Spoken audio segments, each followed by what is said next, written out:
Entonces, de quienes han estado en otras épocas en el seminario, o que son recientes, pero que han asistido a las 3 sesiones como esta, con esta 3, quisiera que me expongan lo que han leído. Julio, ¿puedo intervenir? Sí, claro. Pues, bueno, en el texto que nos diste y además, bueno, la experiencia sonora que también llevé a cabo gracias a que hicimos tu partitura, pues lo que yo entiendo y lo que en base a tu texto es que primero estas sesiones tienen que ver con que entramos en un momento de relajación. Todos vamos, como lo hicimos anteriormente, todos entramos en un momento de relajación y lo que hacemos es precisamente poner nuestra mente más bien, yo te diría, en silencio, sino más bien primero hacemos una transición entre oír externamente, estar en silencio, estar relajados, para que después podamos hacer una exploración interna de lo que nosotros vemos, escuchamos en nuestro interior, como pueden ser recuerdos, pueden ser sonidos que nos vienen a la mente, y entonces empezamos de alguna manera a explicitar lo que sentimos, lo que oímos, lo que vemos, teniendo este tipo de experiencia, eh, experiencia a través de nuestros sentidos y cómo nosotros percibimos y sentimos el sonido. Entonces ya después de eso, cuando logramos pasar del el sonido externo, vamos a lo interno, es donde ahí pues, gracias a que nos has eh, conducido este tipo de, de momentos, nosotros podemos de alguna manera explicitar precisamente lo que estamos viviendo sonoramente, visualmente. Tenemos esa experiencia sinestésica. Y ya después, lo que podemos hacer es precisamente, a los que son creadores, compositores, pueden ya después ver cómo les van a dar forma. Y ese es otro proceso que, bueno, evidentemente es muy, muy largo para poder llevar a cabo esos sonidos a la realidad. Así yo lo entendería. En tu texto hablas precisamente de tipo como casi de hipnosis, ¿no? Como si, no, hablas de psicoanálisis, pero yo sentí que al principio era como un tipo de, pues no es de hipnosis, no siempre sencillamente entramos en un estado de relajación profunda y tratamos después de explicitar nuestras experiencias. Ya, en tu caso, siendo pianista y musicóloga, ¿de qué te serviría, Judith? Pues muy interesante porque nosotros siempre tratamos de hacer un trabajo externo, es decir, nosotros nos concentramos en el sonido externo del instrumento, pero que yo realice eso internamente sin ser compositora, también me lleva a mis propias fantasías sonoras, que tal vez no he explorado, porque siendo intérprete, pues simple sencillamente estoy en una etapa siempre muy externa, y al hacerlo ahora, me hizo descubrir cosas que pues yo no hubiera, o tal vez nunca he oído, y que tal vez están en mi inconsciente, y lo que tratamos de hacer es que emerjan al consciente a través de estas exploraciones internas. Entonces, sí es muy importante, porque tal vez incluso si hago esa exploración interna, puedo de alguna manera concebir el sonido de otra manera. Por eso sí es importante. No se entendió lo último. Que si haces eso, ¿qué es lo que pasaría? Si hago eso, Sí. sería muy importante, pues porque gracias a esa exploración interna, yo podría de alguna manera cambiar, por ejemplo, mi manera de interpretar o de concebir el sonido. Y eso va a tener una repercusión en la interpretación. De eso estoy convencida. Muy bien, es un buen comentario. Bueno, a todos les voy a pedir que lean el texto.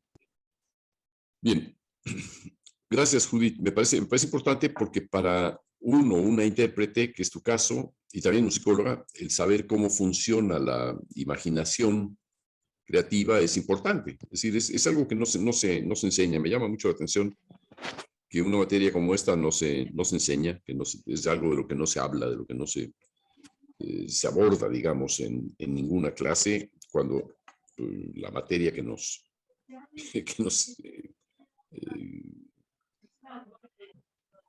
que sería la materia que nos concierne, esa palabra, es el proceso de creación, es crear, y podría agregar algo, interpretar. ¿Perdón? perdón, Julio, Sí, podría sí, agregar sí, algo más. claro. Fíjate que estábamos, bueno, hace tiempo estábamos en una sesión de maestro de piano y algo que nos llamó mucho la atención, y por eso, bueno, que se hincapié en eso, es que nosotros, evidentemente, en nuestra actividad pedagógica, enseñamos a nuestros alumnos a hacer, el trabajo, la mano, la posición, la postura, la relajación, los elementos del ataque del dedo hacia la tecla del piano, etcétera. Y nos dimos cuenta que algunos de nuestros alumnos tocan pero no oyen. Y eso es lo que es lo que acabas de decir. No abundamos en que los alumnos primero oigan antes de tocar. Entonces, a veces los alumnos están muy preocupados en tocar y realmente ni siquiera son conscientes del resultado de su sonido. Eso nos ha traído precisamente a cuestionarnos sobre la enseñanza del sonido, pero primero no a través del instrumento, sino primero a través de la imaginación. Entonces, eh, hay alguna maestra que comentó de que pues teníamos alumnos sordos, o sea, tocaban, pero no escuchaban realmente lo que estaban tocando. No eran conscientes, más bien, de cómo estaban tocando, ni tenían contacto con su sonido. Siempre sencillamente les parecía mucho más importante la cuestión técnica, mecánica del piano, el mecanismo de la mano, y entonces sí estábamos pensando cómo solucionar este asunto, porque a veces, como tú dices, como no hay esa exploración primero interna de sus mundos sonoros, entonces externamente, ¿cómo van a conectarse con la extensión? Yo le llamo, pues es la extensión de su cuerpo, que es el piano, el violín, cualquier instrumento. Entonces, ¿cómo van a hacer si realmente no se conocen internamente? Entonces, sí, para nosotros sí fue una cuestión bien importante que abordar cuando hicimos la Academia de Piano. Ah, muy bien, muy bien. Sí, en general yo puede ocurrir lo mismo en una clase de interpretación que en una clase de creación. Eh, muy, en muy pocas ocasiones yo estudié en muchos lugares y con maestros espléndidos, pero ningún maestro hablaba de la imaginación, ninguno. El que más se acercó fue Stockhausen en unos textos que incitaban a improvisar. Eh, Ninguno de esos maestros abordaba, digamos, el aspecto de la creación, solamente decía yo, Stockhausen lo abordaba para mostrar que él había diseñado algo para ese proceso creativo, para el proceso de creación a través de los textos que él daba, se llamaba Al cabo de los 7 días, en 1968. Y era la única persona que realmente podía hablar de eso. Todos los demás hablaban de técnicas, de problemas, de la importancia del control, del conocimiento específico de las formas, los instrumentos, la armonía contemporánea, en fin, una serie de preocupaciones, pero que no abordaban jamás el asunto de la creación. Uno tenía, por ejemplo, la obligación de mostrar su trabajo en una clase de composición o en una clase de interpretación de un instrumento o voz. Y esa es la obligación, es decir, muestras tu trabajo y él o los maestros te van a hacer un juicio crítico, y van a decir si está bien o no, pero no te van a decir cuál es el camino. Alguien que dejó una enorme huella creativa en México durante lo menos 10 a 15 o 20 años fue un pianista francés llamado Bernard Flavigny. Él daba unos cursos de interpretación al piano y el alumnado llevaba obras, no necesariamente las obras que había impuesto el curso, podían ser obras distintas, pero sí había por lo general un repertorio que se podía abordar en donde se facilitaba la tarea del maestro para, para dar las muestras de su conocimiento al respecto, pero llegaban los alumnos, interpretaban uno por uno la música, la partitura, y este hombre escuchaba con todo cuidado y abordaba de manera muy creativa las respuestas. Decía, por ejemplo, bueno, esta parte está muy bien, pero aquí se podría hacer de esta otra forma, y aquí se podría hacer de esta otra. Y esto sería si pensamos en que tal obra está inspirada en tal cosa, o sea, documentaba el origen de la obra que iba a tratar, que iba a hablar. Si consideramos cómo funciona las influencias que hay detrás de esta obra, podríamos decir esto, que fuera Schumann, Beethoven, Bach, en fin. Y enseguida daba una ejemplificación al piano de lo que él pensaba, de cómo traducir eso que él acababa de decir. Y era deslumbrante. porque, en primer lugar, se refería siempre al texto, es decir, la partitura. En segundo lugar, dejaba que la otra persona la interpretase. En tercer lugar, escuchaba y daba una percepción de lo que había observado. En cuarto lugar, explicaba qué es lo que había detrás de esa obra, quién era el autor, qué era la obra, cuándo se había escrito, no solamente datos como fechas, etcétera, sino el contexto de esa música y las influencias que probablemente había tenido el autor en cuestión para escribir la obra. Y justo después comenzaba a tocar y a ejemplificar. Esas ejemplificaciones eran realmente magistrales, pero además pedía que se reprodujese de inmediato lo que le estaba diciendo. Él tocaba y el alumno o la alumna eran incitados a tocar lo mismo. Entonces, hacía observación, no, eso está demasiado rígido, relájese un poco, tal. Hay esta técnica, por ejemplo, de dedos, hay para tocar estos acordes puede ser así, esta melodía puede ser así, más rápido, en fin. Daba los recursos técnicos para facilitarle la tarea a los alumnos. Y toda vez que la persona que estaba ahí presentándose ejecutaba lo que se le pedía, ponía a prueba sus capacidades para ver si había entendido y si era capaz de hacerlo, el maestro podía todavía insistir, no está claro todavía, quizá no lo expliqué bien. Y se trataría de hacerlo de esta manera. Y lo explicaba nuevamente, daba el ejemplo y contrastaba su ejemplo con el ejemplo que daban los alumnos. A través de ese proceso, ¿qué fue ocurriendo? Pues que los alumnos se sensibilizaban. ¿En qué modo? Se sensibilizaban al modo de ejecución, de escucha y por lo tanto de interpretación que tenía el maestro en cuestión, que era magnífico. Pero el maestro no ahondaba demasiado en lo que la otra persona hubiera querido hacer. Es decir, que esa parte del qué es lo que quiere la otra persona, qué es lo que cree la otra persona, sin ser autoritario este maestro para nada, pero no intentaba desarrollar más allá. Quiero decir con esto, no intentaba saber qué es lo que había en la mente de aquellos alumnos que tocaban relativamente bien o relativamente mal, pero que el método que adoptaban era tocar como el maestro. El maestro daba las técnicas, daba las orientaciones, daba todas las explicaciones, y de una manera, diría yo, incluso genial. Era uno de los grandes intérpretes que vinieron a dar cursos a México, Bernard Flavigny. Muy poco conocido en Francia, lamentablemente, pero de un enorme talento y capacidad creativa, imaginativa también, con buena técnica. Algunos pianistas hoy dicen que no tenía tan buena técnica, pero que tenía muy buena imaginación. En todo caso, el asunto era la imaginación y en ese sentido él lo lograba bien. Sin embargo, transmitía su imaginación, su manera de entenderlo, su interpretación, su forma de tocar, la forma francesa de tocar. ¿Qué otra cosa podía tener? Pues es lo que tenía, una técnica concreta, en particular. No había más. Esto es, digamos,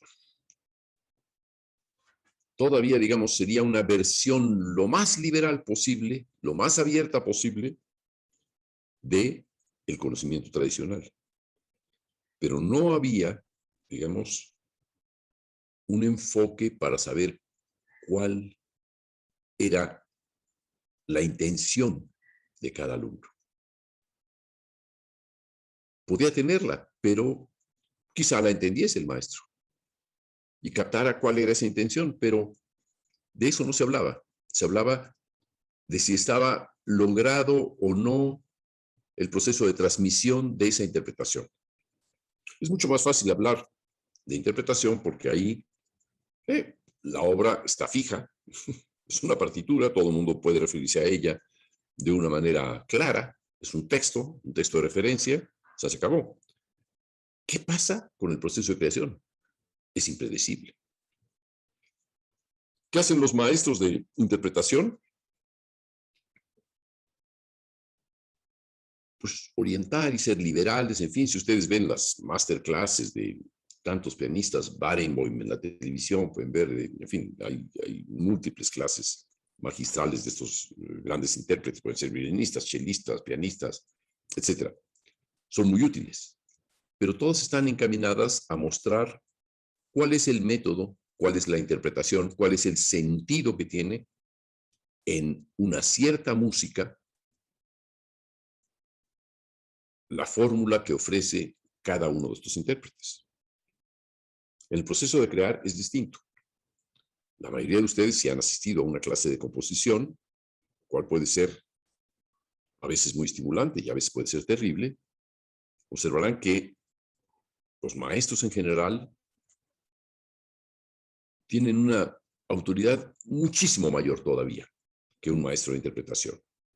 Un maestro de piano nos puede decir, no, la posición de la mano no está bien, no es suficientemente fuerte, no se presta a esta sonoridad, habría que hacerla más ligera, habría que hacerlo más fuerte, habría que hacerlo más sonoro. Todos los aspectos técnicos, está bien. Pero un maestro de composición, lo primero que va a juzgar es si los alumnos entran o no dentro del panorama de su propia estética. Cuando digo su, me refiero a la del maestro, su de él o de ella. Con lo cual, los alumnos no, parece ser que no tienen escape. El interés que puedan tener los profesores en el mundo interior, en la creatividad, en la historia, en los orígenes, en el por qué fueron a estudiar composición con ese o con esa maestro, el interés en ello es cero casi, se reduce a cero. Habrá una cierta identificación, habrá algunos que estudian con tal persona, tal otra, tal otra, tal otra, tal otra, pero es como si uno fuera a escoger trajes a la medida. Dicen, bueno, usted lo quiere negro, gris, azul, beige, verde, y a partir de ahí estarán las respuestas. Es así como nos podrán ayudar en la tienda a adquirir algo.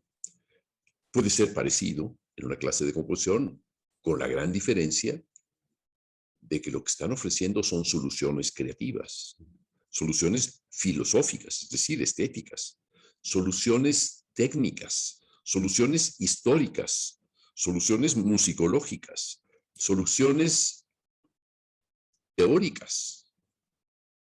Hay un conjunto muy amplio de campos que están implicados en una clase de creación. Pensemos, por ejemplo,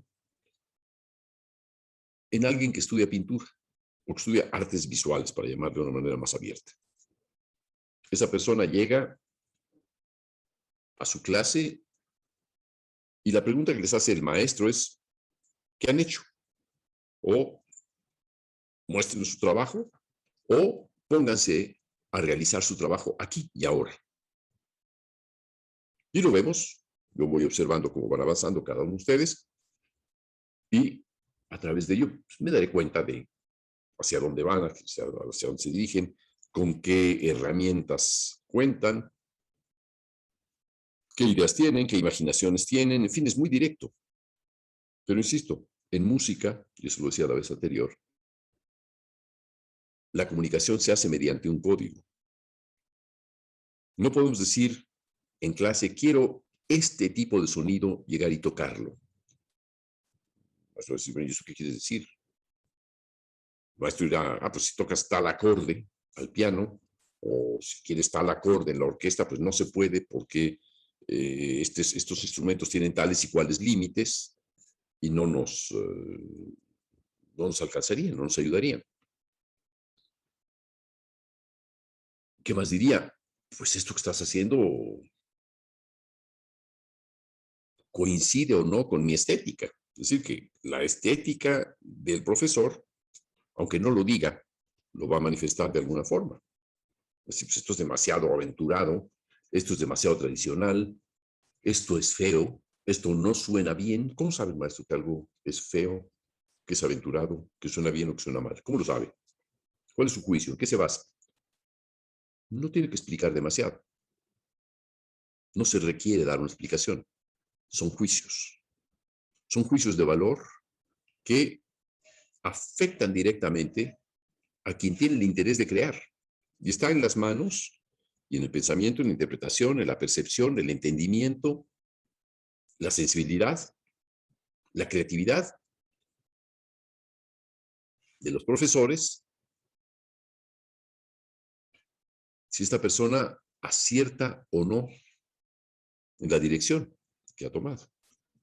No se pregunta a nadie, en general, en una clase de composición, además hay una gran diferencia entre composición y creación, hablaré después, nadie se pregunta qué es lo que está buscando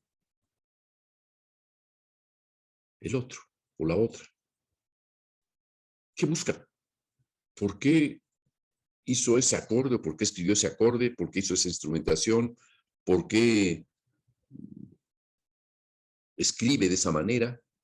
¿Por qué no recurre a lo que el maestro sabe y a lo que se sabe, digamos, académicamente, sino a otros recursos, a otras herramientas, a otros medios?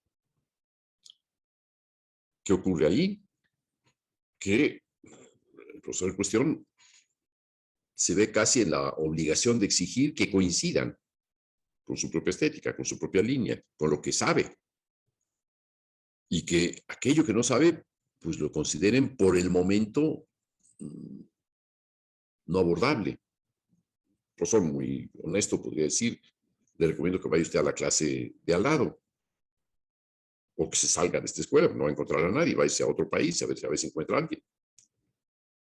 Pero normalmente los juicios de las clases de composición, a diferencia de los juicios que se pueden establecer en una clase de artes visuales, que son muy libres, usted pinte, haga lo que quiera, dibuje, rayonee, haga collage, todas las técnicas posibles que pueda haber, a menos que haya una clase específica de collage o de pintura al óleo o de dibujo al carbón o de dibujo de imitación, pero en una clase de creación en artes visuales, el alumnado es libre de hacer lo que quiera.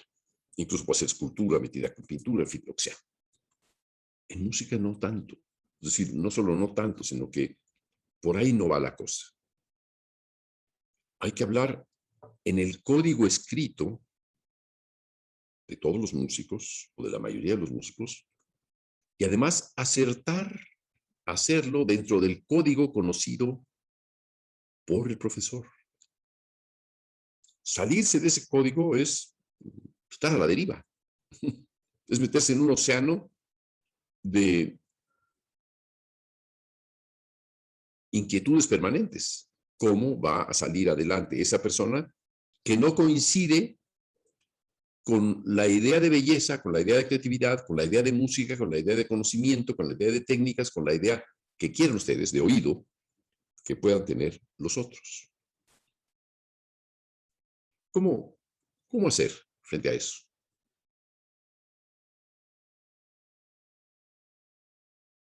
En la medida en la que lo que, en mi caso, observo es que la gran mayoría de los estudiantes que quieren formarse en composición musical, de entrada tienen que ajustarse, porque el examen de admisión les pide que presenten obras y esas obras van a ser juzgadas, no necesariamente por todos los que somos maestros, sino por un grupo de maestros que sean establecidos como jurado.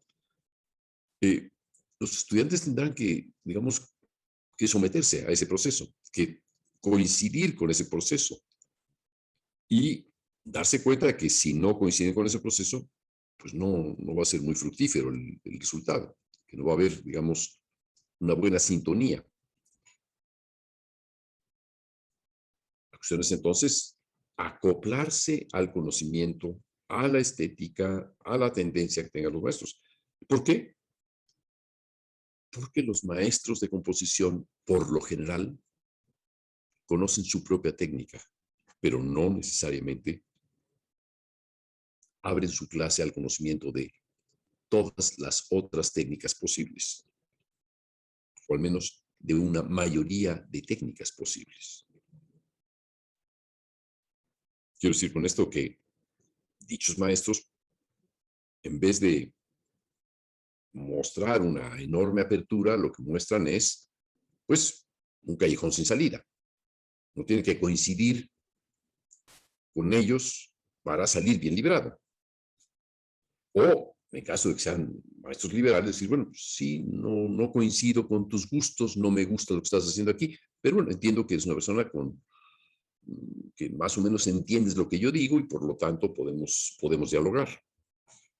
Otras situaciones son más difíciles.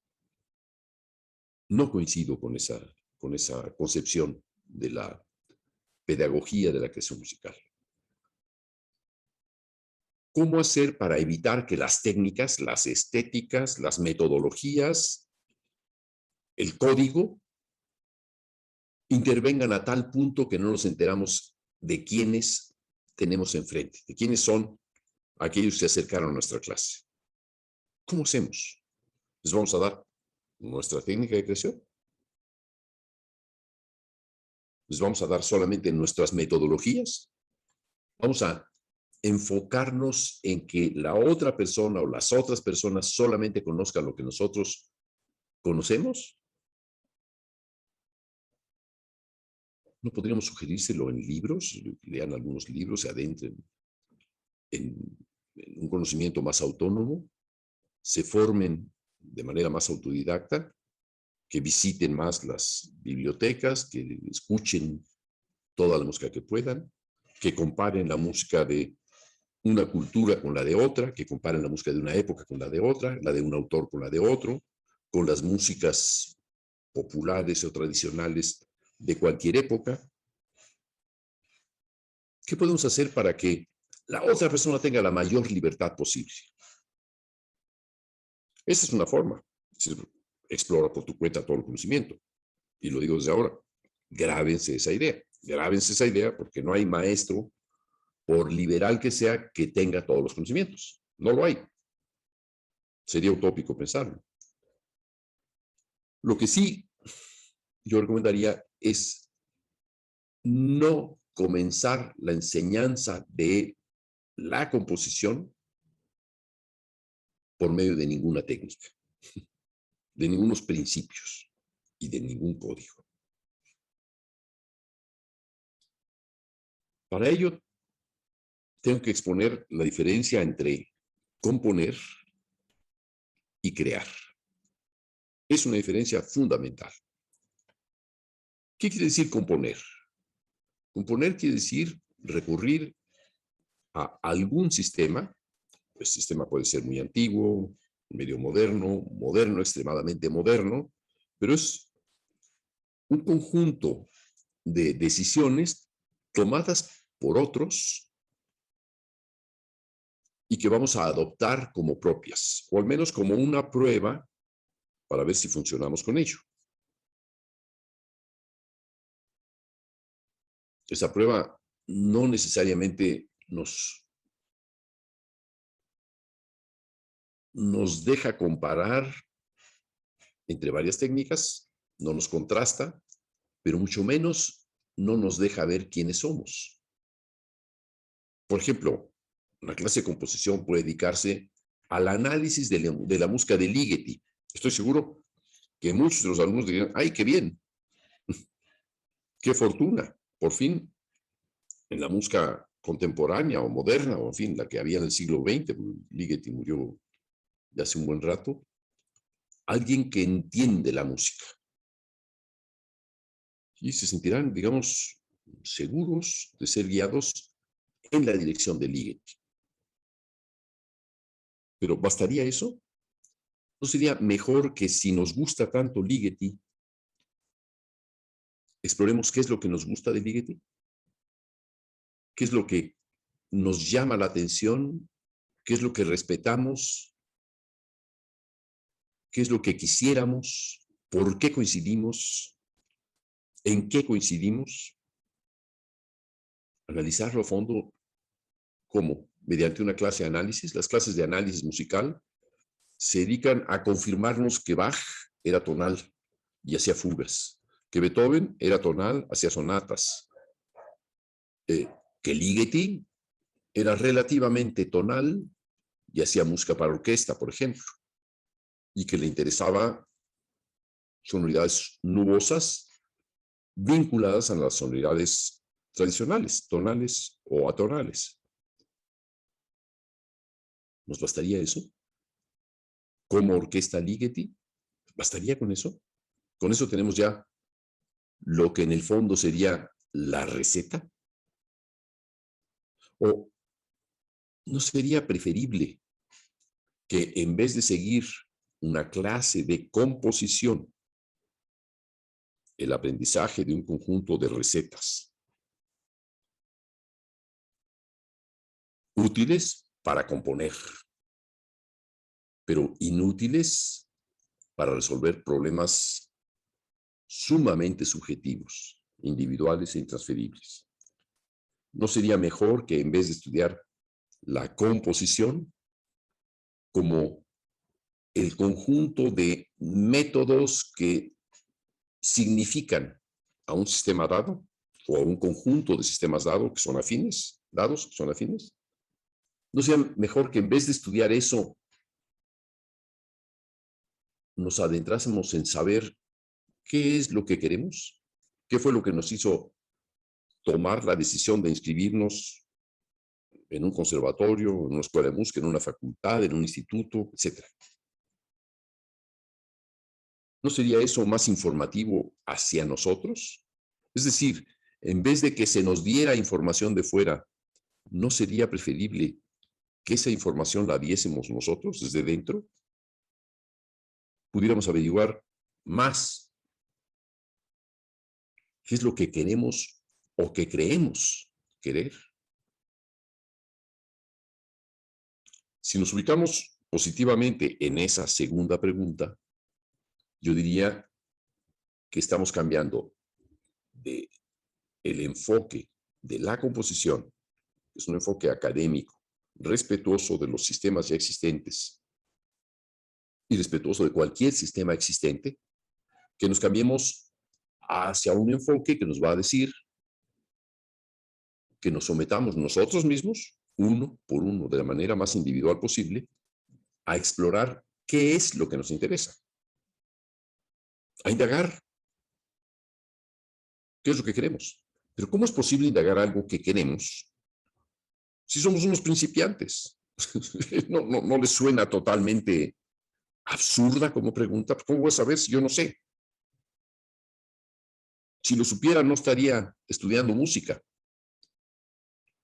Bueno, ¿no habrá habido alguna señal en la vida de cada uno donde escuchó una cierta música, en donde le gustó tal cosa o tal otra, en donde le interesa la música por lo que sea, por alguna afinidad profunda con algún autor o algunos autores, y cree que por ahí podría enfilarse?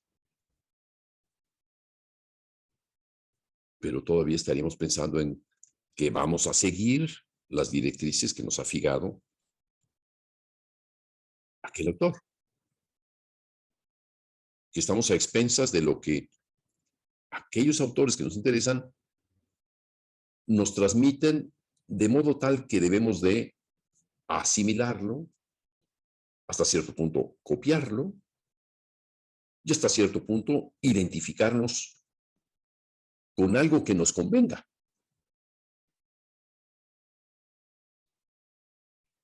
No es, no es algo que tenga una respuesta muy simple, muy sencilla.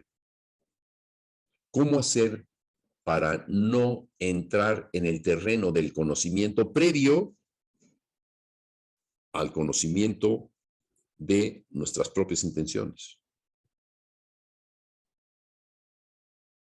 Les voy a pedir durante esta sesión que piensen cuidadosamente en al menos una, pueden ser varias, pero al menos una razón que les hizo decidir estudiar música. ¿Qué fue? ¿Cuándo ocurrió? ¿En qué condiciones?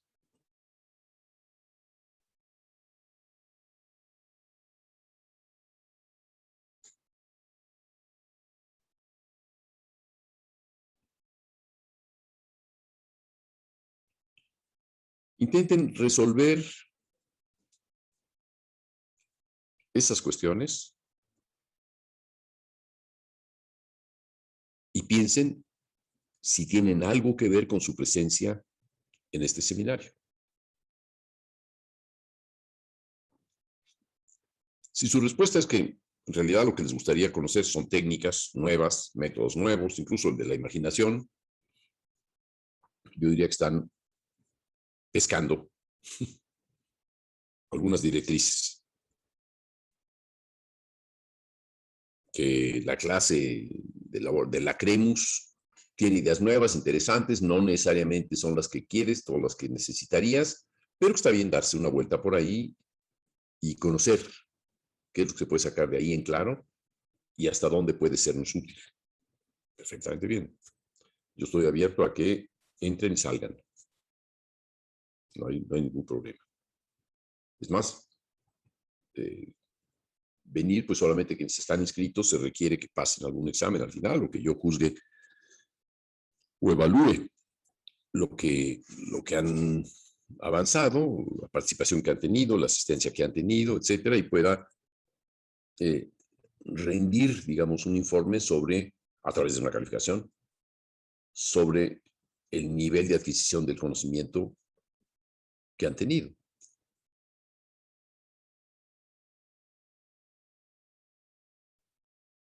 Decía yo que estudiar composición es una fórmula muy anticuada, a mi entender, y que prevalece en todos los países, en todas las escuelas, en todos los conservatorios, en todos los institutos en donde se enseña esa materia.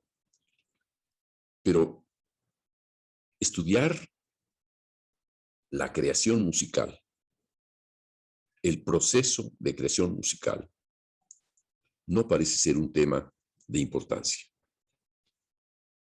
Para mí es capital. ¿Por qué? ¿Y cómo se lleva a cabo? Uno, tengo que considerar que la otra persona, los estudiantes, las otras personas, quisieran aprender. Y que si entran a un laboratorio de creación musical, entienden que la directriz no es la tradicional ni la convencional, que no van a aprender aquí composición, porque eso está advertido desde el inicio, sino que van a adentrarse en su propio proceso creativo. ¿Qué forma parte de ese proceso creativo? Bueno, muy ciertamente la memoria, qué recuerdos tienen de lo que han escuchado, las capacidades auditivas, es decir, el oído, qué tanto lo han utilizado, la percepción, qué tanto han desplegado no solamente su oído, sino los demás sentidos, la vista, el tacto, el olfato, el gusto, o su sentido del ritmo, que puede ser visual o que puede ser temporal, así que puede ser espacial o temporal.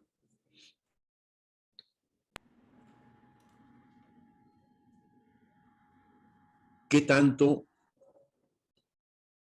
han desplegado sus capacidades constructivas? Quiero decir, les ha interesado plantearse una idea nueva y ver cómo la resuelven,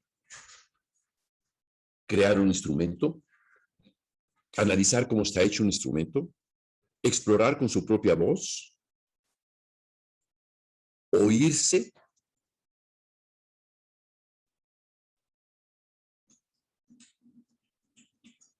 y finalmente, ¿qué tanto imaginan? qué tanto funciona su imaginación musical, qué tanto lo que imaginan es una materia parecida a la música que conocen, al punto incluso de que van a imaginar en un lenguaje musical, dentro de un lenguaje musical, aunque no lo conozcan, pero que van a imaginar a la manera de Stravinsky, a la manera de Bartók, a la manera de Chopin, a la manera de Bach, quien quieran. Y que esas van a ser, digamos, los referentes esenciales para poderse orientar.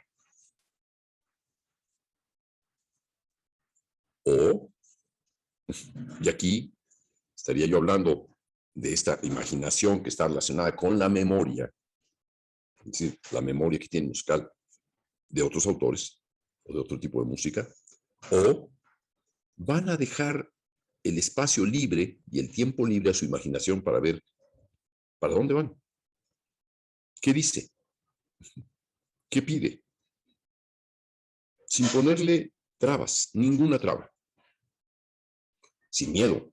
No van a descubrir aquí que no eran músicos, que estaban equivocados. Quizás descubran que sí son músicos y que no están equivocados. Pero lo van a descubrir a través de sí mismos. Va a ser un proceso de introspección profunda y eso, me parece, sería el proceso más liberador de todos. ¿Por qué liberador? Porque no está vinculado a ningún tipo de música, no está vinculado a ningún tipo de metodología, no está vinculado a ningún tipo de escucha, a ningún modelo preestablecido de percepción, y solamente, eso sí diría yo,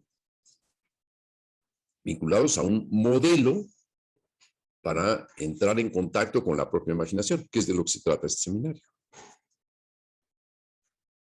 Si algún defecto tiene, sería que requiere de ese método. Podría para algunos ser una virtud. En realidad, podría yo pensar que de aquí a 10, 20, 30, 50 años, el método sea caduco y no y haya otros mucho mejores. Pero en todo caso, me parece que puede servir todavía y que incluso puede ser sometido al juicio, al análisis de cada uno de ustedes y decir, pues esto no me sirvió para nada. Y podría servirme más esto otro o esto otro. ¿Okay? Pero por el momento es lo que hay. Algo que para la academia resulta tan pobre como, sí, el maestro los incita a imaginar. Los deja a solas con su imaginación. Mientras está imaginando, yo no intervengo. ¿Para qué? Para que esa otra persona exprese, verbalice lo que pasa por su mente. Y se dan cuenta que no necesariamente son sonidos, que pueden ser otras señales, producto de la sinestesia. Es decir, que no hay esta fórmula de concentrarse exclusivamente en el oído para escuchar mejor.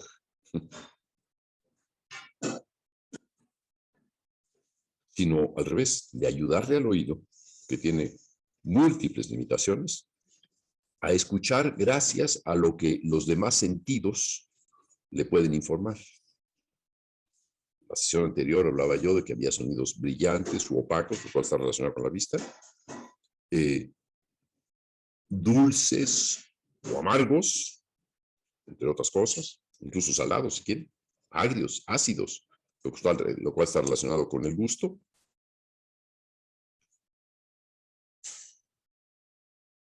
Sonidos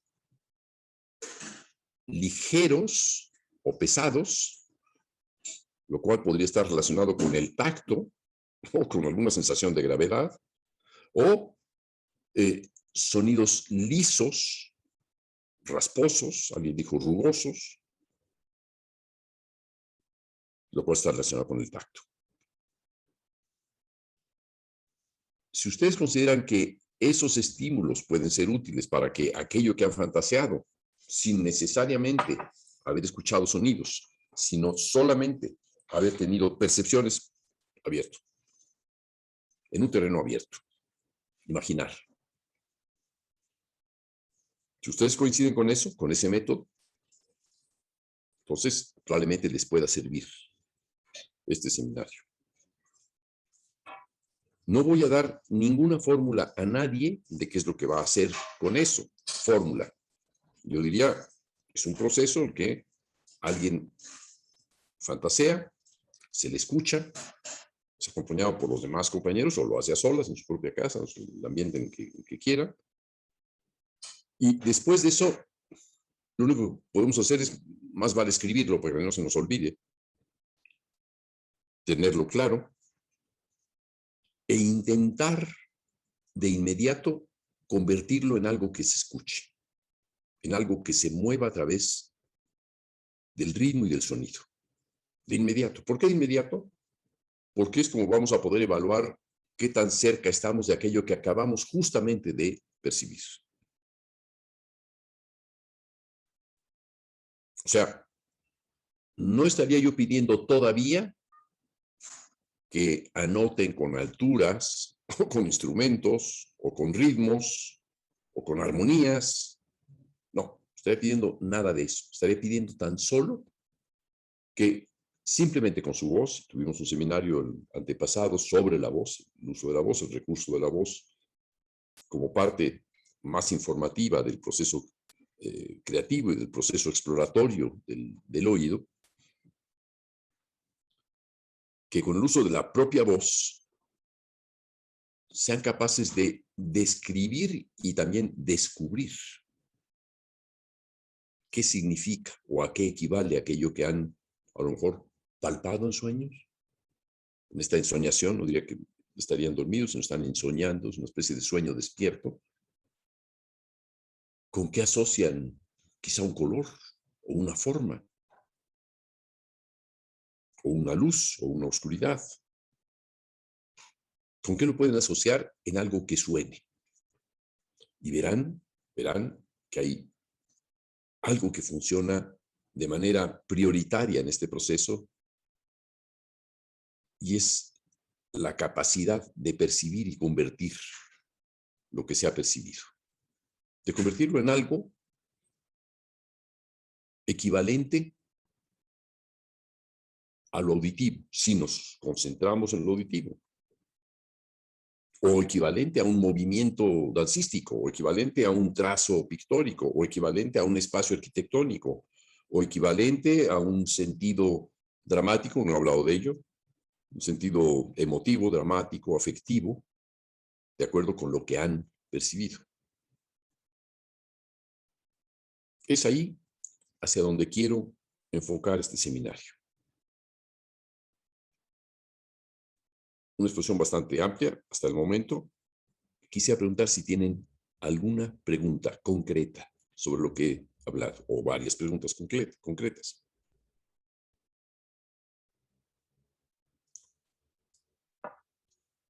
Los escucho. Oye, Julio, yo tengo una pregunta. Bueno, tengo varias. Ya te había comentado, de hecho, en algún momento dado, que cómo influye precisamente esta cuestión del condicionamiento por medio de las memorias para que nosotros podamos acceder a este mundo creativo de nuestra mente, porque es cierto que de repente estamos muy condicionados por memorias de todo tipo de música. Apenas vi un dato de que el 75% de la música que escuchamos externamente a veces es inconsciente, no nos damos cuenta de porque salimos, vamos de tal lado y todo eso, pues lógicamente inconscientemente se graba en nuestra memoria. Entonces, ¿qué tanto nos vemos condicionados por nuestras memorias, conscientes e inconscientes? Mira, si nos ponemos en una época tan rígida y al mismo tiempo tan benéfica como la de Mozart, Ujú. yo diría que Mozart imaginaba al instante la partitura, la estaba viendo, lo estaba imaginando, casi al instante. No era tan automático, no había algo que la tradujese completamente en todos sus detalles, pero sí tenía una gran memoria. ¿De qué? De lo que conocía, de un sistema. Sabía muy bien ese sistema y lo pudo explorar por otra parte. Mozart contribuyó con innovaciones auditivas. Ahí está la fantasía en do menor para piano, que hace unas modulaciones inéditas para su momento o para la escritura de su momento, que pueden recordar, por ejemplo, las sonoridades de Gesualdo en el siglo XVI. Pero si nos preguntamos cómo imaginaba Mozart, Mozart imaginaba en tonalidades, en modos, pensando en instrumentos, en articulaciones, en lo que conocía. Él aprendió a pensar en música, yo creo que antes de hablar, y para él era en extremo fácil recurrir al lenguaje musical, lenguaje compositivo de la época, con lo cual tenía todas las ideas estaban dadas. En la época de Mozart, la escala era de 7 alturas, y bueno, había modulaciones que nos permitían utilizar 12 en total. Pero de esas 12 alturas, pues los límites eran 5 alturas al mismo tiempo. Por ejemplo, do, si, re, fa, la bemol. Acorde disminuido de séptima sobre tónica. Son 5, no más de eso, no más de eso. No se puede más. ¿Por qué? No hay más. Sin embargo, hay 7 que están sobrando, pero que se pueden utilizar en otros procedimientos, modular, por ejemplo, etc. Pero lo que hacía Mozart con todo su extraordinario y limitado genio era imaginar idiomáticamente. Pero lo que creó fue un idioma tan propio que lo oímos y decimos, esto solamente puede ser Mozart. Es a tal punto reflejo de su imaginación, de su modo de arreglar las cosas, de acomodarlas, de ponerlas juntas, de pasar de un punto a otro o a otros, de detenerse, de proseguir hacia otra dirección, de continuar con la dirección anterior, de variar. Todo eso lo hacía no solamente bien ni maravillosamente, no, es que inventó modos de usar ese lenguaje. Y ya que los inventó, se convirtieron en su sistema y lo ejerció hasta el final de sus días. Excepto que escribió obras que ni él mismo había imaginado hacer. En particular, Mozart, al parecer hay no sé si es cerca del 10% o el 6%, no recuerdo el dato, hay obras de Mozart que no terminó, muy pocas. Esas obras en modo menor de Mozart, esas obras no concluidas de Mozart, son en su mayoría en modo menor. ¿Por qué en modo menor? Porque si vemos la combinatoria, y eso se estudia con la teoría de 1, no quiere decir la teoría de 1, sino la teoría de distancia 1, que desarrollé durante varios años, y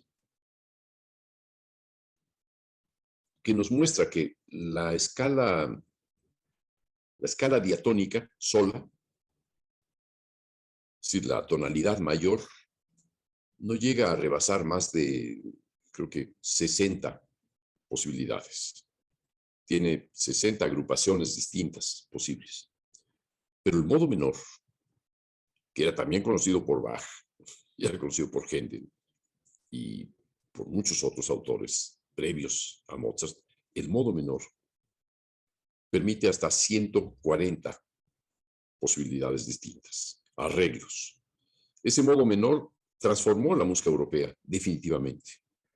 Lo transformó, ¿por qué? Pues porque era un referente de exploración auditiva, de cálculo, de percepción, de memoria y de imaginación. Entre otros casos, yo menciono estos 5 como componentes fundamentales para mí.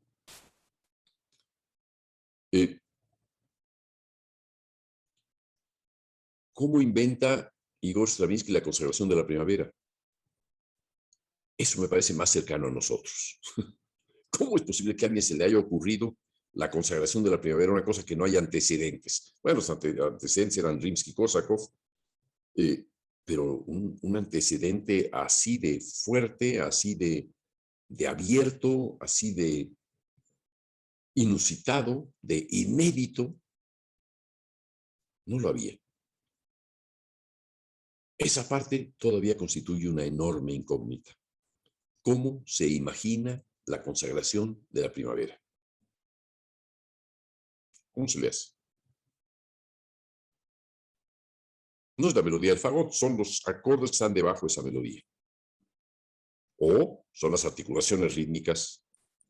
Todo esto ocurre casi en la primera y segunda secciones de la consagración. Después adquirió el sistema, el modelo, y se siguió.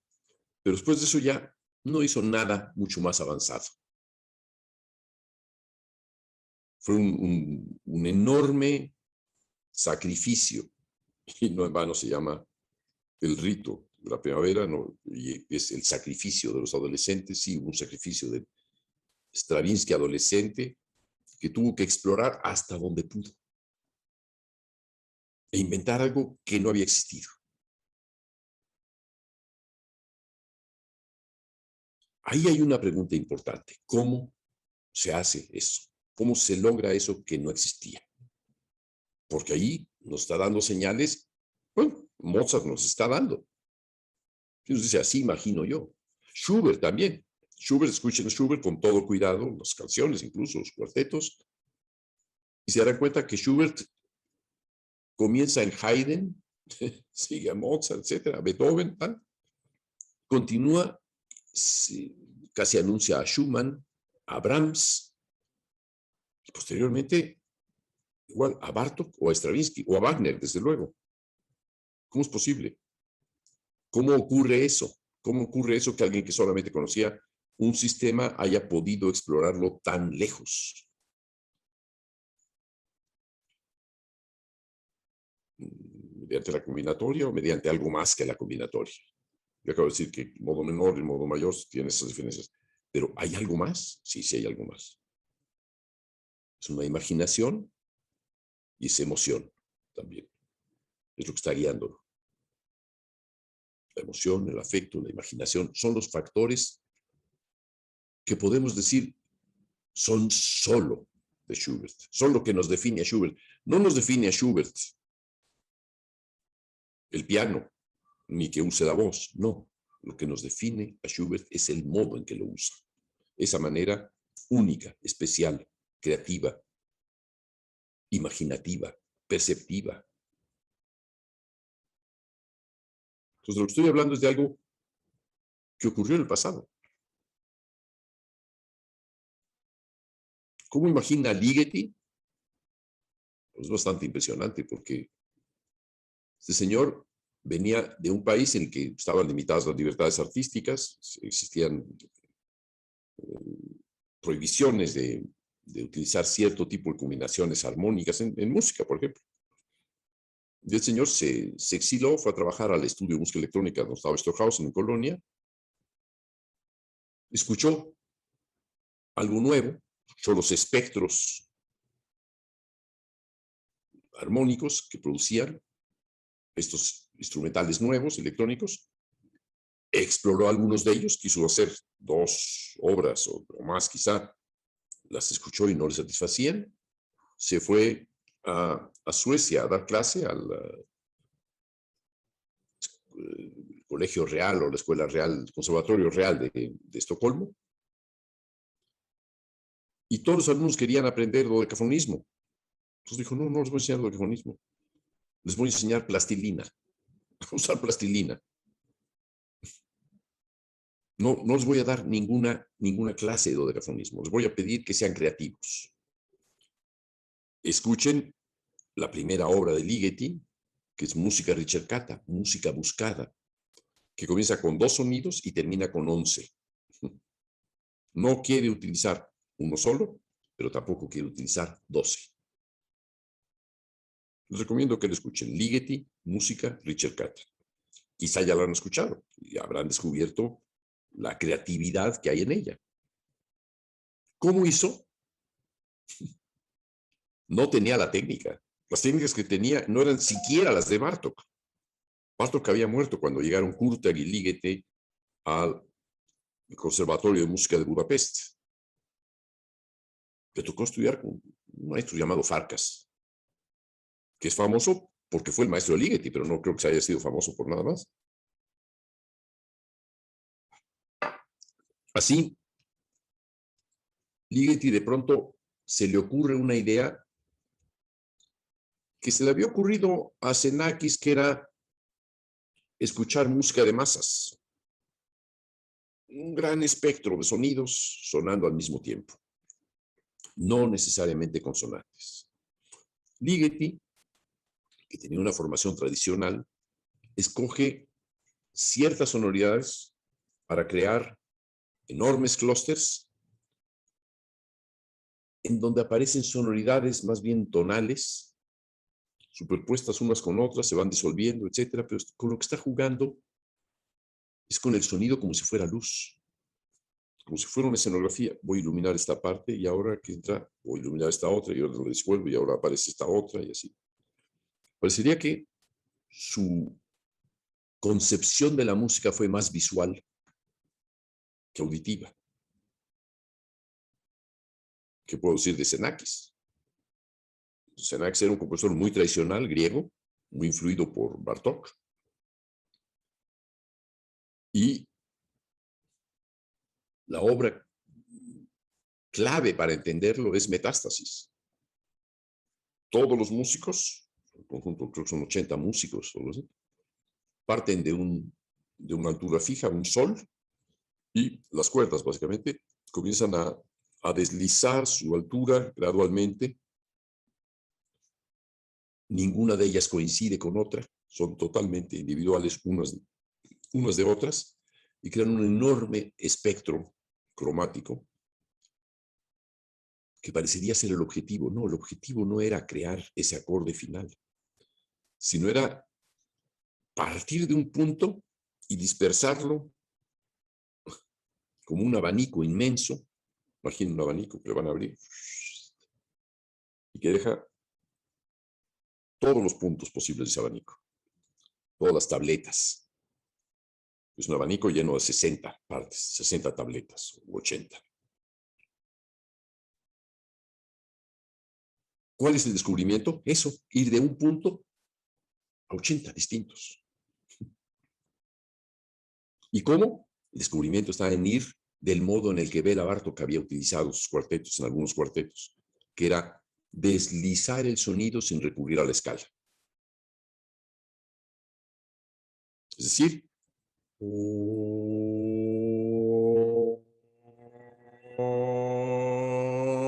etcétera, hasta llegar a un punto donde había que detenerse. Ligeti conoció esta obra, le entusiasmó, escribió un artículo que después escondió, alabando el método de Xenakis, y después de ello concibió esta música tonal. Dijo, pues estos acordes pueden ser. No el método de Glissandi, eso no le interesó a Ligeti, no era su mundo, a pesar de que fuera el mundo de Bartók. Eran otros Balcanes, los de Xenakis, que los de Ligeti. Y ahí crearon dos corrientes. Esas dos corrientes son ampliamente imaginativas porque no había referente. No había de dónde. Había apenas esta idea de Bartók para Xenakis. Para Ligeti, estas sonoridades de la tradición, no escuchadas en secuencia, sino escuchadas en vertical. Todo. Es decir, giró el tiempo y lo convirtió en espacio.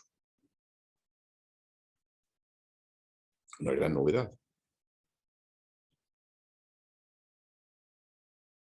Si nos interesan o Xenakis, o Ligeti, o Stravinsky, o incluso hasta John Cage, que es uno de los pocos compositores famosos por ser sordo, porque no escuchaba nada, absolutamente sordo, incapaz de distinguir una altura de otra. Así se lo dijo Schoenberg. Y lo que se dedicó a hacer es a demostrar que podía ser creativo, y era muy creativo. Pero ¿qué música creó nueva? Que yo perciba, y aquí tengo que decir mi percepción, como algo nuevo, diría no es nuevo, no me parece nuevo. Es una posición estética la mía, desde luego. No me parece que eso que ofrece Cage esté vinculado a su propia percepción de lo que se escucha. Ahí hay una gran diferencia. Aquel o aquellos que en música no producen algo escuchado interiormente y que solamente es una especulación intelectual o filosófica, para mí no están en el terreno de la música. Es una opinión generalizada que Cage es un muy interesante filósofo, pero no ni siquiera un compositor, por decir el nivel más bajo, digamos, de la creación musical. ¿Creador musical? No, tampoco lo considero un creador musical. ¿Por qué? Porque no refleja lo que oye, sino refleja lo que piensa, lo que diseña, pero no lo que oye. No se ha pasado por esa parte. Volviendo al punto inicial, ¿por qué hago esa distinción respecto de Cage? Porque por más imaginativo que fuese Cage, su imaginación era una intelectualización de lo perceptivo. No había percepción. Lean todos los textos que quieran de Cage y podrán comprobar que este señor no hablaba de la percepción. No es un tema suyo. Y sin embargo, atravesó las líneas, fue a dar hasta los conservatorios, hacer que muchos de nosotros, estudiantes en los años 60, 50, etcétera, en los conservatorios nos saliéramos porque estamos inconformes con lo que se enseñaba ahí y no se enseñaba Cage. Nos parecía el modelo. Y sin embargo, qué poco resistió ese modelo. Todavía resiste más Mozart, y Schubert, y Bach, y Schumann. Para mí, son mucho más música. Incluso que la que hacemos en estos días, con todo y que tenemos muchísimos más recursos, instrumentales, reflexiones, etc. Pero ¿por qué la música de nuestro tiempo parece menos música que la de antes? A mi entender es porque no ha sido el producto de una imaginación creativa. Esa es mi respuesta y de ahí que yo oriente este seminario en particular y oriente en general la pedagogía hacia la exploración de la imaginación, hacia la exploración de la percepción, a la exploración del oído, a la exploración de las capacidades constructivas y a la exploración de las capacidades de memoria, como capacidades que pueden ser creativas. El conjunto, la mezcla, la amalgama que nos pueden dar esos 5 factores, nos podrá aproximar a una idea más propia de la música, si los ponemos todos en juego. ¿Podemos encontrar que hay más factores? Seguramente que sí. Pero aquí de lo que se trata es al menos comenzar a explorar quién es cada quien.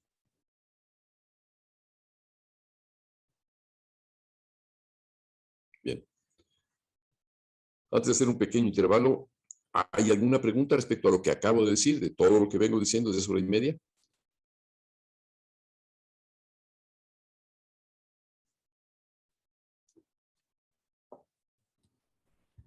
Hola, maestro. Yo tengo una pregunta.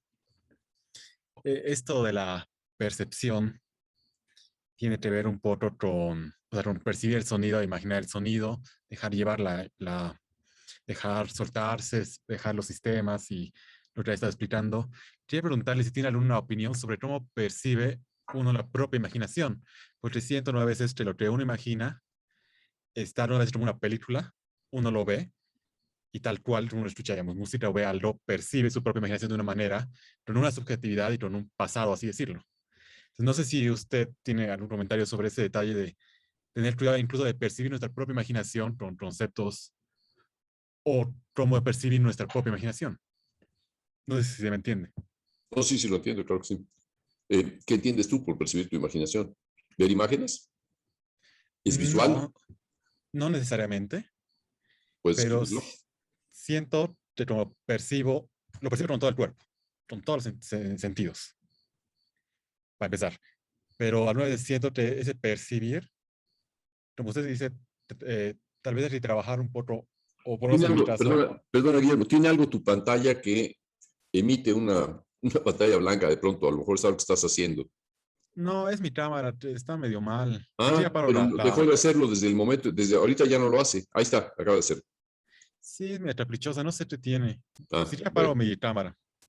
bueno, dale vitaminas. Sí, no, decía alguna vez diciendo que la imaginación es un objeto que está, digamos, por encima y cómo yo lo percibo también define este objeto. Y cómo yo, entonces ese objeto me influye a mí mismo para percibirlo de otra manera y es una especie de feedback, de ida y de vueltas. Y no, no sé, o sea, una pregunta sobre eso, de cómo percibes la imaginación como si fuera un ente externo, pero también interno, ¿no? Es eminentemente subjetiva, ¿no? Es eminentemente objetiva. Digo, no es eminentemente objetiva. Son datos que la mente va generando en ciertos estados. En un estado, digamos, de disposición involuntaria a observarla, muchos estímulos pueden aparecer. Podemos tener muchas respuestas. En alguna ocasión, 2 o 3 ocasiones, ha habido hasta miedo, ¿no?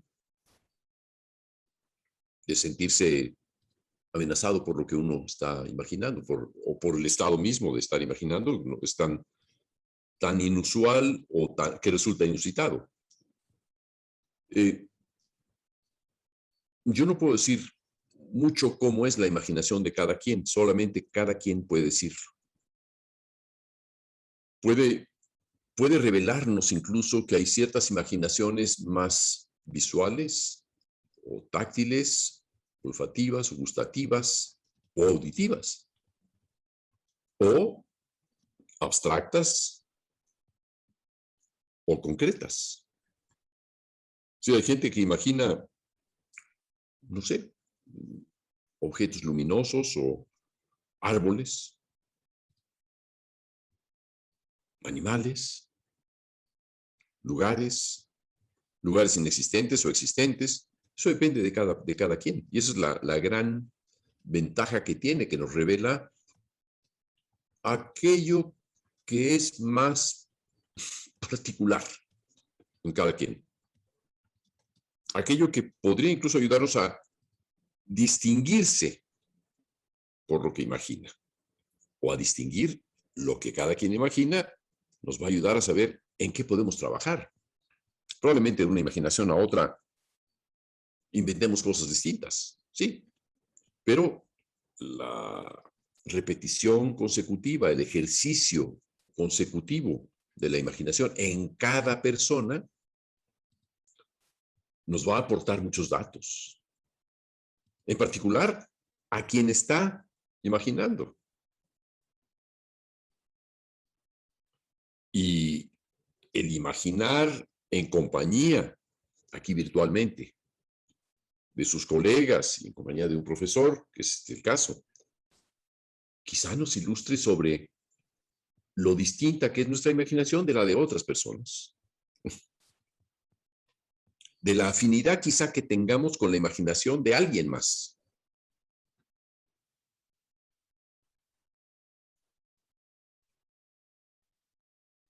No hay una manera, Guillermo, que yo pueda describir cómo es la imaginación de nadie. No lo sé. ¿Cómo sería la imaginación de Trotsky comparada con la de Stravinsky? No lo sé. No lo sé. Podría quizá deducirlo a través de sus producciones. Es posible que sí. Pero si quisiera adentrarme más en lo que es esa imaginación, la manera más depurada sería observar cómo funciona. Habría sido muy interesante tener a Mozart imaginando y decirle, espera, Mozart, no pienses ahora en música, pon la mente en blanco, los oídos en blanco, no ruido blanco, sino sin intentar escuchar nada. La memoria, sin nada. Dime qué observas, Mozart. Diría, bueno, observo que estoy perdiendo aquí el tiempo. Porque mientras estamos hablando de esto, yo podría haber escrito una sonata, o al menos el inicio de una sonata. Y aquí estoy perdiendo el tiempo porque no me dice nada de quién soy, ya sé quién soy. Y tendría toda la razón. Mozart lo sabía. Pero, ¿lo sabemos todos? ¿Sabemos quiénes somos? ¿Estamos seguros de que sabemos quiénes somos? Víctor, si puedes dejar de hacer movimientos con tus dedos en la pantalla, porque distrae, es como una, una señal que no nos ayuda para concentrarnos. Gracias.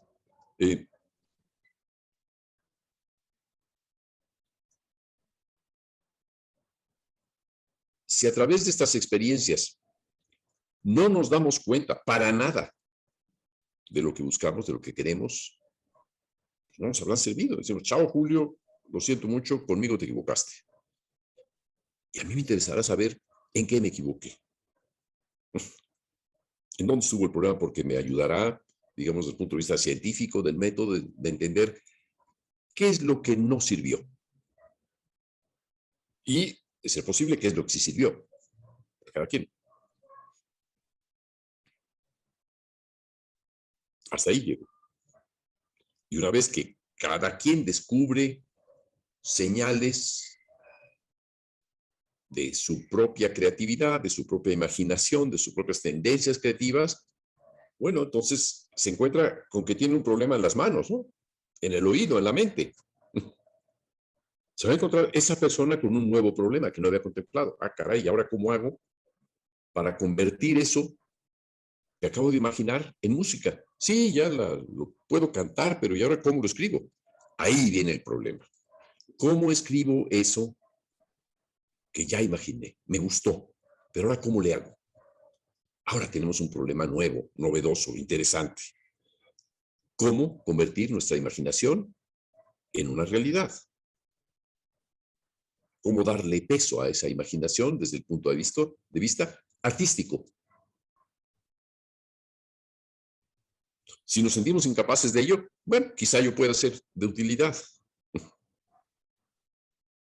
Pero lo mejor sería que yo no fuera útil ahí. Me satisfaría enormemente que alguien diga, ya entendí lo que nos quisiste proponer, Julio. Chao.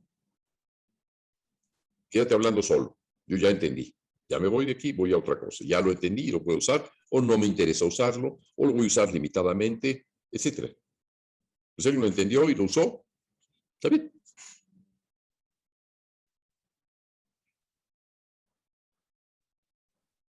Aquí hay algunos que han tenido estas sesiones de imaginación entre ustedes. Alguien sería Shanti C. Itziar, y ahorita Itziar ya no está, por alguna razón, tuvo que trabajar una cosa así. Diego Jiménez.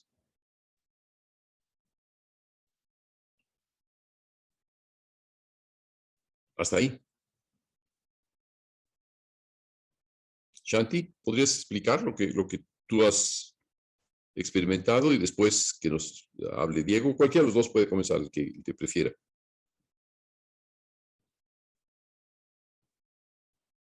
Sí, bueno, Julio, ¿me escuchan? Siempre. Es que siempre Perdón, preguntas es si que, te escuchamos, sí. no, es que a veces no se escucha. Ok, sobre lo que yo he experimentado, o sea, de la pregunta que hice al principio, del por qué decidí estudiar composición y cómo es mi proceso. No, a lo que me refiero es a que has participado en algunas sesiones de imaginación. Sí, Tienes como 4 años aquí, ¿no? sí, sí. Entonces, ¿cómo fue mi proceso con la sesión de imaginación y de Sí, ensoñación, ¿no? ¿de qué te Ok. sirvió? O sea, Ah, ok, sí. es un poco Ya, la como, segunda pregunta. como hacen hoy día los métodos comerciales. ¿Podría usted decirnos qué le pareció el producto? Bueno, muy bien. Pues, Quítale le todos dio los un, esos que será más fácil. sí, ya, le doy un 10 de 10. Ah. Bueno, el proceso de ¿Puedes ensoñación, poner tu cámara? Julio, Shanti, ¿puedes poner tu sí, cámara, por claro, favor? Gracias. Ahora sí. sí, ya. El proceso de ensoñación a mí me aportó muchísimo y me abrió muchas puertas personales. Me acuerdo mucho, Julio, que la primera vez que yo tuve ese ejercicio fue cuando me pusiste en una mesa y estaban todos mis compañeros alrededor. Y era la primera vez que yo hacía algo del estilo, aunque en realidad no es algo que no hayamos experimentado nada, porque es un proceso que yo considero parecido a los sueños, a ciertos sueños más conscientes o menos conscientes, en el que percibimos mucho sensorialmente, etcétera, ¿no? Pero me acuerdo que para mí fue muy impactante, porque me acuerdo que hasta me puse a llorar, una cosa así, porque me sentí como desnuda, como, bueno, dices que no diga cómo, pero, o sea, me sentí desnuda, digamos, llena del proceso, en el sentido de que yo estaba experimentando, desde mi perspectiva, algo como una catarsis, algo parecido a una catarsis, pero que yo estaba experimentando por medio de imágenes y sensaciones, y que llegaba a lugares que no había llegado antes y que los había experimentado de una forma que no había experimentado antes. Y era impactante porque a través de ese proceso en el que uno está despierto, pero uno conscientemente decide llevarse por ese proceso, a diferencia, por ejemplo, de los sueños en los que en realidad no somos 100% conscientes. Me acuerdo que esa vez yo estaba como en un túnel y que veía las estrellas pasar fuera de ese túnel y que yo iba muy rápido y que tú me decías, no, pues toca más aquí, o a ver de qué está hecho el túnel, la pared del túnel, o cuáles son tus sensaciones físicas, etcétera. Y me acuerdo que mi experiencia fue muy, muy realista, o sea, muy intensa, muy desbordada, o sea, yo veía todo claramente, como si de verdad estuviera en un, o sea, con lentes, así para, o sea, para ver en 4D acá, no sé, ¿no? Como si estuviera en un aparato que me hiciera percibir todo eso. Entonces, para mí fue impactante descubrir la capacidad que tenía mi mente de crear realidades así, de percibirlas, de registrarlas, y además como ni siquiera tenías que poner ningún esfuerzo para que resultaran cosas increíbles y maravillosas que nunca te habías imaginado, ¿no? Entonces, me di cuenta que eso está muy ligado al proceso creativo, pero que en el proceso creativo normal que nos enseñan, o sea, que nos enseñan a aprender la música de cierta manera, nos las codifican de cierta manera y nos dicen que tenemos que registrarla de cierta manera, es como si estuviéramos adormecidos. O sea, perdón, es que tengo que conectar mi celular. Sí hay cierto uso de la imaginación y cierto, es, em, o sea, cierta sorpresa y cierto, no sé, o sea, entusiasmo y todo eso cuando uno hace o cuando uno piensa de esa manera en la que nos han enseñado toda la vida, porque ni siquiera es que nos enseñan así en la carrera de composición, sino que en las escuelas, o sea, todo el proceso de estudio y aprendizaje, o sea, desde la primaria nos enseñan de una manera torpe, la verdad, ¿no? Y entonces siento que podemos usar la imaginación y todas esas capacidades increíbles como en un 20%, estamos medio dormidos y tenemos ahí una pequeña luz que de esa nos agarramos, pero no estamos completamente conscientes ni la puerta está completamente abierta. Entonces, en ese momento fue impactante para mí descubrir cómo yo podía usar todas esas herramientas de una manera completamente consciente y completamente. Lo que te decía, Julio, para mí fue impactante, bueno, lo que les decía, impactante conocer la capacidad de esa herramienta de la mente, de la imaginación, para crear cosas increíbles, ¿no? Y que entonces yo ya, cuando me ponía a crear, o sea, en música, en pintura, porque también luego me gusta hacer pintura, yo ya tenía como la llave y el conocimiento para usar mi imaginación de esa manera tan profunda y tan libre, ¿no? Ya de una manera despierta. Y me facilitó muchas cosas, me ayudó a encontrar el camino mi propio camino, o sea, para encontrarme a mí misma, pero no digo que me ayudó a encontrarme a mí misma porque creo que ese es un proceso de toda la vida, pero me puso en mi propio camino, en el mío propio, ¿no? Entonces, sí, yo le doy un 10 de 10 y esa es mi aportación, Julio. Una pregunta, Shanti. ¿Sigues recurriendo a la ensoñación? O sea, Sí, la sigo utilizas de recurriendo. forma frecuente o menos La frecuente? utilizo constantemente, Ajá. constantemente. O sea, y por ejemplo, ya llega un punto en el que pues así sentada puedo yo abordar eso de manera más rápida, sobre todo si tengo una idea, que es lo que mencionaba en el escrito ese que nos pediste del semestre pasado, o sea, una idea Ujú. abstracta que está ahí como medio rondando, pero que no le pones tanta atención, pero que es la semilla de una nueva obra, ¿no? Y que entonces le pones atención porque hay algo de esa idea que está por ahí rondando que te llama la atención, y entonces para abordarla, para quitarle un poco el abstracto y hacerlo más concreto y darle forma, o sea, tiempo y espacio, requiere el uso de la imaginación. Y antes, o sea, lo que comentaba con la educación normal, normalizada, eh, uno instintivamente lo hacía, pero no de la manera consciente ni abierta ni enfocada, o sea, como para que le sacaras el mayor provecho, ¿no? Entonces, eh, pues ahora sí, o sea, lo utilizo precisamente para ayudarme a aterrizar y a ¿cómo se dice?, ampliar esa idea abstracta, esa semilla creadora en las obras que he hecho después de ese aprendizaje. ¿Y cómo describirías esas obras? ¿Han sido producto directamente de una experiencia de imaginación o han sido obras que tenías necesidad de crear y te serviste en paralelo al método de explorar tu imaginación? Eso sería interesante. ¿Tienes obras producto solamente de esta metodología o obras que combinan esta metodología con el conocimiento de los sistemas tradicionales o modernos, como quieras? Eh, pues mira, yo creo que en mayor o en menor medida, o sea, tampoco es que tenga muchas obras, pues, porque, o sea, que tengan como mucha experiencia de muchas obras, pero en las que he hecho los últimos tiempos, puedo decir que o han ido en paralelo, o sea, que está una idea rondando en mi cabeza, o sea, una cosa abstracta, o sea, puede ser cualquier cosa. Es como que si más bien la imaginación me estuviera viendo una ventanita, ¿no? Y haciendo guiños, y mientras yo estoy haciendo cualquier cosa, y de repente ya le pongo atención a eso, y ya hago el ejercicio de ensoñación para adquirir toda la información necesaria de eso que estaba ahí, ¿no? O puede ser, por ejemplo, que, pues no, o sea, más bien así es.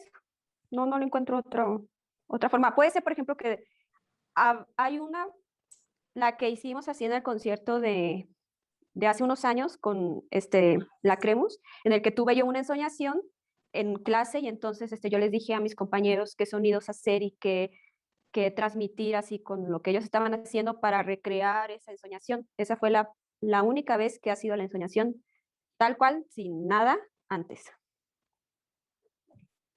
Ya. ¿Y Ujú.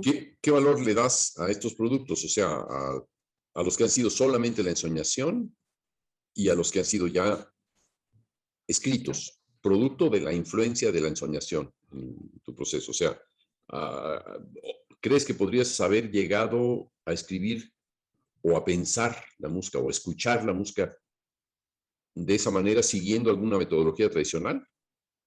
No, no creo. Yo creo que hubiera estado todavía muy estresada, o sea, estresada de ver cómo escribir esa idea abstracta, pero que no estaba tan clara, ¿me explico? O sea, que, porque siempre hay una idea ahí como algo que quieres hacer y tienes una idea muy borrosa, pero sin esa ensoñación que te la aclara, pues es muy difícil pasarla en el papel. Entonces yo creo que a mí, si no hubiera tenido esa experiencia, pues se me hubiera hecho igual que siempre se me hacía, sin saber exactamente qué hacer y al final termina siendo un producto diferente porque aparte me limitaba la escritura porque precisamente no tenía muy clara mi idea. O sea, si uno tiene clara su idea, uno encuentra la escritura. Si uno no tiene clara la idea, uno se agarra de lo que más conoce y lo que más conoces es la escritura y entonces eso pone todo en cuadritos, ¿no? Ajá, esa es como como mi respuesta. Ya. Ok, ahí acabas de decir algo que es clave.